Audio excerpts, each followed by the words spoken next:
Large language models can actually do some planning, which is an interesting ability.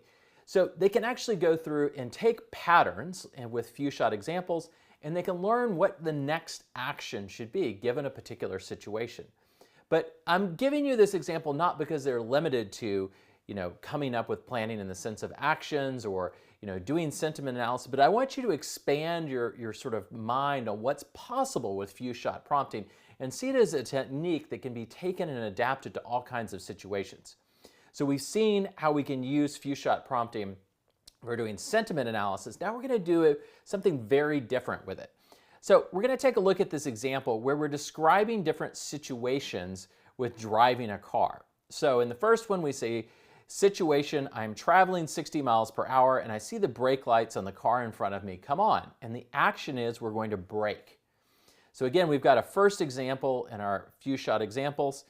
Situation, I've just entered the highway from an on-ramp and I'm traveling 30 miles per hour. Action, accelerate. So we're teaching the large language model that it's going to be given a situation and it needs to decide what the car should do. Situation, a deer has darted out in front of my car while I'm traveling 15 miles per hour and the road has a large shoulder. Action, brake and swerve into the shoulder. Situation, I'm backing out of a parking spot and I see the reverse lights illuminate on the car behind me. And then we prompt it with action. We leave off at the end of our prompt with something that indicates to the large language model we want it to decide what the action is.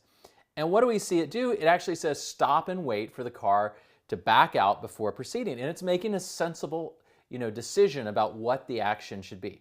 Now, I don't think we should go and build self-driving cars with few shot prompting. I don't think we're going to get there with that. But I do want to show you that we don't have to think just within a narrow, rigid box of classify something.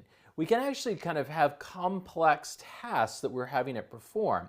Now, sentiment analysis is a complex task, but this is also a very complex task that's sort of in a different vein. So I want us to think very creatively about how we can use few shot prompts. Now, again, one of the things that we're getting is we're getting some constraints on our output. It's learning what the output should look like. Now, I'm going to then go and do something else interesting. I'm going to show you kind of an interesting capability of large language models. And one of the things that can be done to use one large language model to teach another one, which is kind of an interesting capability. So I'm going to say, please provide more examples, and then I'm going to kind of prompt it with situation. And it's going to start generating additional situations and actions. So it's learned from our pattern, the types of things that we're describing and the types of actions, and now it's going to go and generate more examples. So it says you're driving in heavy rain and notice that the road ahead is flooded. So this is the continuation of our situation. And then it says action, slow down and cautiously drive through the flooded area, watching out for other vehicles and avoiding sudden movements or changes in direction. I would actually disagree with this. I'm not sure that it's smart to drive through a flooded area. That's probably questionable decision making, which again just reminds you that you need to own the output of the large language model and check it. Situation, you are driving on a 2-lane road and a car is approaching you from the opposite direction with their high beams on. Action, dim your headlights to low beams to avoid blinding the oncoming driver.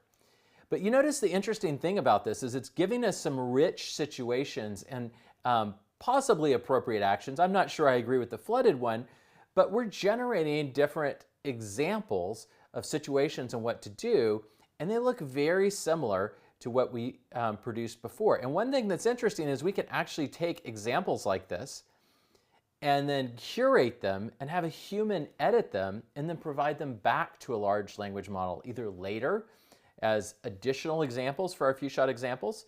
And so once we've had a human look at them and curate them a little bit, maybe clean them up, maybe we don't want that one on flooding because we don't think that's a good idea, so we actually say, well, you shouldn't drive across flooding, or we sort of spell out the rules. But you can imagine that the level of effort to create the initial examples right here is much higher than the effort to go through and generate subsequent examples, which we can then go and hand edit and curate. So we can quickly build up these examples both in order to generate an output right now that we want, but also to generate examples that we can later give back to the same large language model, or that we could go and give to another large language model to teach it.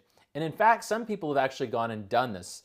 They've taken output from ChatGPT, for example, and they've taken it into another large language model like Facebook's Llama and used the output from ChatGPT to improve the outputs of Llama. And so this is another interesting capability, is that large language models, through these few-shot examples, they can generate few-shot examples for other models. The other thing I just want to go back to is, this is a very different sort of task and style than we had before. We have a situation and then we have an action that's being predicted. And so we can have all kinds of interesting things. Anywhere where we can have a pattern that we can describe, a set of examples that show the input and what we want the outcome to be. And we can also show things that have intermediate steps, which we'll look at in another video.